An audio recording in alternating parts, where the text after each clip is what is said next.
Hello everyone, I hope you're having a great day today. So today we are making a grand library room that you can add to your house, and this was sort of inspired by watching another Simmers build called Hatsy, and she was furnishing an apartment where she did sort of a raised up sort of library area.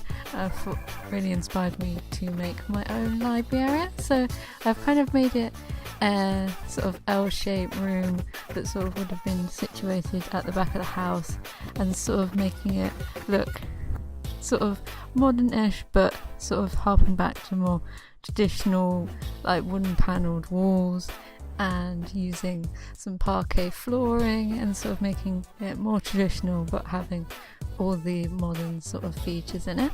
So I decided to put a bit of carpet around the parquet floor to sort of distinguish between the walls and the flooring, because obviously it can get a bit same like blending into the floor if you've got brown against brown. And for lighting, I decided to use those quite modern sort of chandeliers, sort of scaled them up so they were a bit bigger, because in the end the room does become a two-story room, as I thought that the ground, just having the one floor, didn't give it enough scale to the room. And now adding a little fireplace, and I keep having to tell myself to actually build an actual fireplace around, because normally I just bung them on the wall and it doesn't really look realistic, and I was trying to make this room build as realistic as possible. So now we're going to add in the actual bookshelves themselves, and I wanted to have like the double stack layered bookshelf, so I was raising them up using the 9 key and the move object key. And after I'd moved them up, I realised they were all coming through the ceiling, so that's when I decided to actually make it a 2-story build and sort of cut out the floor and made it a lot more grander in my eyes, and sort of adding the same windows but for the small scale walls. So the bottom walls are the 3-story high walls, and the top ones are just the shortest wall that you can pick. And just moving up the curtains, and scaled up the ones at the far end which fit perfectly along the three end windows, and sort of made it so you had a really big viewing space out of all the windows. And for the desk area, I combined the 3 most expensive desks together and sort of created a L-shaped desk, so they have their computer and their tablet, light, and then I put a load of different books and photographs that the person who owns the house might have around them. Sort of, it's got I feel like it's got enough clutter in it, but not too over cluttered that it wouldn't be that realistic. So we're just adding in all the different books and sort of tissues and other things that you might need on your desk. And got to add in all the more fancier items, because this is supposed to be a grand library with someone who's got a bit of money, so I got to use most of the fancier items. Between the bookcases, I wanted to make a sort of a shelf area where they could store some of the more books that they wanted on display, or all the trophies they had. So I put in the shelves and wanted to make it like a feature with one of the paintings in the middle, so I kind of had to shuffle the shelves about. And because most of the items don't actually fit on the shelf, I kind of had to use the move object key again to raise them up. But most of the trophies that you get in the game for different awards and stuff, you don't actually have to use the move object key to put them on the shelves. They do actually fit.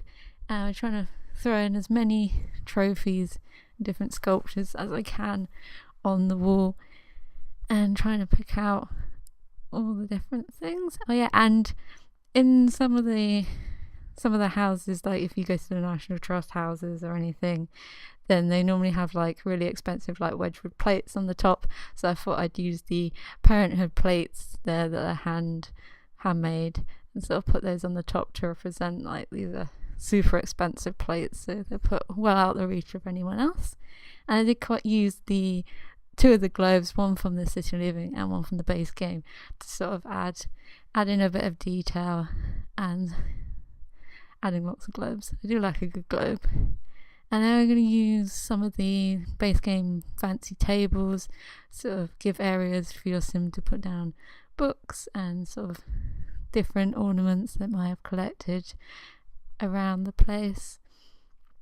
And I think now we're going to work on the seating area by the fire, because obviously if you've got a good book on a cold winter's evening or a rainy day, you want to sit in the fire in your wing back or on your roll top and read a good book.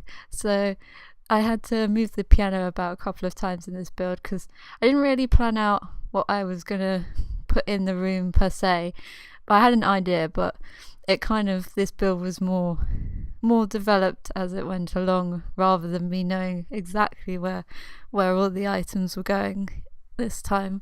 Because normally you have an idea, but this time I didn't really. I kind of moved them about a bit more, tried to get the feel for where they could have been in the room. So I'm just taking out those seats and just putting them against the wall and using more of the roll top-esque sofas to make sort of a meeting, reading, sort of loungy area, and scaled up the coat of arms like this. That's the family's coat of arms, and we've got the picture of sort of an old relative that sort of passed the house down to ever this person who lives here, and putting up some more old paintings and sort of the bag of money and the architecture plans and all different expensive things around the house. And then we're gonna add some bushes, because bushes and plants always add that life, and that's always my favourite plant to go with, because it adds a lot of greenery and foliage to the room, because it's quite large, but it always seems to fit nicely in place. And using the little more topiary ones against the windows to sort of frame the view out of the window. And on this wall there wasn't really a painting that fitted, so I kind of wanted to use a mirror, and I hadn't used a mirror in the room yet, so we kind of put one there. And then I finally think of a place to put the piano, and I think it fitted quite well in there.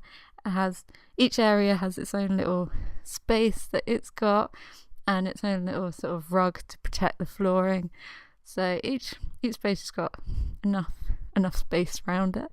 And I was trying to pick items to go on top of the piano, because there are actually two spaces, so I end up putting those two little plants on there, and adding in an easel so you can stand there in the corner and paint with your view out the window.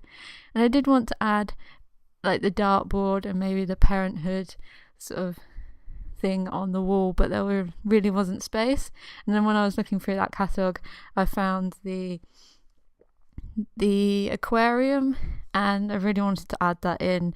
At first I thought I could add it in over the desk, but then I thought it'd be much better to put it in as part of the sort of book wall, and sort of raising it out to give a bit more different dimension, and bringing the other one on top and forward, so it has a bit more character, a bit more realism to it. And there's the floor plan of the layout, and this is going a little tour in first person mode of what it's like inside. So it's got lots of height to it, very grand, and there's all the books with the piano, and you can look up and be inspired.